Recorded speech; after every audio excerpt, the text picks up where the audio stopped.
गांव के अंदर एक अनोखी परंपरा थी कि किसी के मरने के बाद उसके खाने को सबसे पहले पक्षियों के सामने रखा जाता था और अगर वो पक्षी खाने को खा लेता तभी बाकी लोगों को खाना खिलाया जाता। अब एक दिन गांव का एक लड़का रास्ते से गुजर रहा था कि तभी उसे एक घर में किसी के नहाने की आवाज सुनाई देती है और जब उसे इधर उधर कोई नहीं दिखा तब वो चुपके से खिड़की पे चढ़ के देखने लगा। तभी बगल वाले घर का एक आदमी सूसू करने के लिए बाहर निकलता है जिसे देखकर लड़का छुप गया, लेकिन बोतल पर पैर रखने की वजह से उस आदमी की नजर लड़के पे पड़ जाती है और जैसे ही लड़का वहाँ से भागता है तब वो चोर समझ के उसका पीछा करने लगता है। लेकिन घर वालों ने बड़े ही चालाकी से लड़के को पकड़ लिया। तब कोई उसे पहचान नहीं पाए इसलिए वो अपना मुंह छुपा लेता है, लेकिन फिर भी वो लोग उसे पहचान लेते हैं। इसलिए लड़के ने एक दिमाग लगाया और खुद को भूत पकड़ने की एक्टिंग करने लगा, जो देखकर गांव के लोगों को सच में लगा कि उसे भूत पकड़ लिया है। इसलिए अगली सुबह उसके मुंह को अजीब तरह से रंग दिया गया था और जब गाँव की एक बूढ़ी औरत उसे देखने के लिए आई तब शक्ल देखकर वो डर के मारे वहाँ से भाग गई, जिससे उसके माता पिता को भी लगा कि उसके बेटे को किसी खूंखार चुड़ैल ने पकड़ लिया है। इसीलिए वो सभी लोग मिलकर गांव के एक मरे हुए पुजारी के बेटे के पास जाते हैं। उसे ठीक से पूजा तक करने नहीं आता था पर फिर भी वो लोग उसे भूत भगाने के लिए बुला लाते हैं, जिस कारण डर से उसकी हालत खराब थी। इसलिए एक आदमी जल्दी से दरवाजा खटखटाकर छुप जाता है और जैसे ही लड़के ने दरवाजा खोला तब वो पंडित को इस हाल में देखकर फिर से दरवाजा बंद करके हंसने लगा। उसकी हंसी की आवाज सुनकर सब लोग और ज्यादा डर गए, पर अपने रूम में लगे कंचना की फोटो को देखकर मजाक में वो सभी लोगों को बोल देता है कि मैं सुलोचना हूँ, जिससे वो लोग मान जाते हैं कि लड़के के अंदर सचमुच का भूत है। इसीलिए रात को वो सभी लोग मिलकर गाँव के सबसे कर्मठ आदमी रवि अन्ना को बुलाते हैं, पर भूत के नाम से डर के मारे रवि अन्ना की भी हालत खराब थी। इसलिए रवि अन्ना धीरे धीरे बात करते हुए उसके कांधे पर हाथ रखकर थपथपाने लगता है, पर वो रवि अन्ना से अपना पुराना बदला चुकाने के लिए भूत की आड़ में उसे 2-4 थप्पड़ लगा देता है और जब रवि अन्ना गुस्सा हुआ तब वो जानबूझकर बेहोश हो गया। ये देखकर गाँव के सभी लोग रवि अन्ना का मजाक उड़ाने लगते हैं।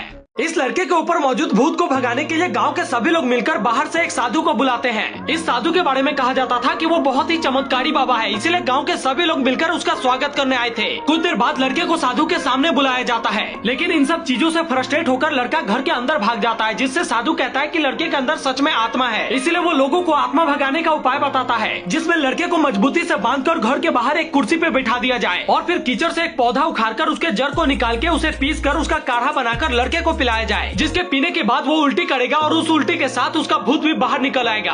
काढ़ा पीते ही उल्टी करते करते लड़के की हालत खराब हो जाती है। इसलिए रोज रोज की इस सजा से बचने के लिए वो अगले दिन भगवान की पूजा करने लगता है, जिससे परिवार के लोगों को लगा कि उनके बेटे के ऊपर का भूत भाग गया है। इसलिए गाँव के सभी लोग उस साधु का अच्छे से जय जयकार करके उन्हें वापस भेज देते हैं और लड़का भी रोज की तरह अपने पेंटर के काम पे जाने लगा। पर उसके साथी पेंटर को अभी भी उसके साथ काम करने में डर लग रहा था। तभी उस लड़के को खिड़की से रवि अन्ना दिखाई देता है। उसने भूत की एक्टिंग करते समय रवि अन्ना को 2-4 थप्पड़ लगा दिया था, जो सोचकर वो जोर जोर से हंस रहा होता है, लेकिन इससे उस आदमी को लगा कि लड़के के अंदर अभी भी भूत है, इसीलिए वो डर के मारे वहाँ से भाग जाता है। अब अगले दिन वो लड़का एक किसान के घर दूध लाने के लिए गया, लेकिन जैसे ही वो दूध लेकर लौटा वैसे ही किसान को खबर मिली कि उसकी गाय मर गई है, जिससे किसान का भी सारा शक लड़के के ऊपर ही जाता है। अब लड़का जब जा रहा था कि तभी उसे एक बच्चा पेपर में आग लगाकर खेलते हुए दिखाई देता है और जैसे ही उसने बच्चे को डांटा वो जलता हुआ पेपर छोड़कर वहाँ से चला गया, जिससे घास के अंदर आग लग गई। लेकिन दूर खड़ी एक औरत को लगा कि लड़के के अंदर मौजूद आत्मा ने ऐसा किया है, इसलिए गांव के सभी लोग फिर से उसी तांत्रिक को बुलाते हैं। लड़का अपने माथे पर तिलक लगाकर तांत्रिक को यकीन दिलाने की कोशिश करता है कि उसके अंदर अब कोई आत्मा नहीं है, पर तांत्रिक उल्टा कह देता है कि इसके अंदर मौजूद सुलोचना की आत्मा एक्टिंग कर रही है और आप सभी को उसके घर जाकर ही पता लगाना होगा कि वो आत्मा क्या चाहती है। इसलिए अगले दिन कुछ लोग रवि अन्ना के साथ मिलकर बगल वाले गाँव में सुलोचना के बारे में पता लगाने जाते हैं। तब दुकानदार उन्हें पास ही में मौजूद एक सुलोचना नाम की औरत के घर का पता बता देता है और जब सभी लोग उसके घर में पहुँचे तब वहाँ एक औरत रहती थी, जिसे देखते ही रवि अन्ना चुपचाप वहाँ से वापस लौट आता है और जब लोगों ने तांत्रिक से ये बात बताई तब तांत्रिक रवि अन्ना से इसकी वजह पूछता है। तब रवि अन्ना कहता है कि ये वही लड़की है जिसकी वजह से मैं आज तक कबारा हूँ। लेकिन रमेश घर में सोते सोते बोर हो गया था, इसीलिए दरवाजा बंद होने के कारण वो छत के रास्ते बाहर निकल जाता है। बाहर निकलते ही उसे सामने से एक गणेश नाम का आदमी आते हुए दिखाई देता है, लेकिन जैसे ही गणेश ने उसे देखा वो अपनी साइकिल छोड़कर ही वहाँ से भाग गया। इसलिए वो अपनी बात का यकीन दिलाने अपने दोस्त प्रसाद के घर जाता है, लेकिन जैसे ही प्रसाद ने उसे देखा वो डर से कांपने लगा। तब रमेश उसे बताता है कि यार मेरे अंदर कोई आत्मा नहीं है, बल्कि पिछली रात मैं उन लोगों से बचने के लिए भूत की एक्टिंग करने लगा। लेकिन प्रसाद को अभी भी उस पर यकीन नहीं था, इसीलिए वो मम्मी मम्मी चिल्लाते हुए वहाँ से भाग जाता है। थोड़ी देर बाद रमेश पूजा का सामान लेने एक दुकान में जाता है, जिसे देखते ही 2 लोग पहले ही फरार हो गए, लेकिन दुकानदार दुकान के अंदर फंस गया। पर उसे कौन बताए कि लड़का उसके पीछे ही है। गाँव वालों को खुद से इतना डरते देख उसे कुछ समझ नहीं आता, इसीलिए वो रात को अपने साथ काम करने वाले पेंटर दोस्त के घर जाता है। पर जैसे उसने रमेश को देखा वो चिल्लाते हुए वहाँ से भाग गया। उसकी आवाज से रमेश भी डरकर पड़ोस वाले चाचा के घर कूद जाता है, लेकिन रमेश को देखते ही उनकी हालत खराब हो गई और वो मोबाइल को फेंककर घर के अंदर भाग गए। तब थक हार कर रमेश बेचारा अपने घर आ गया।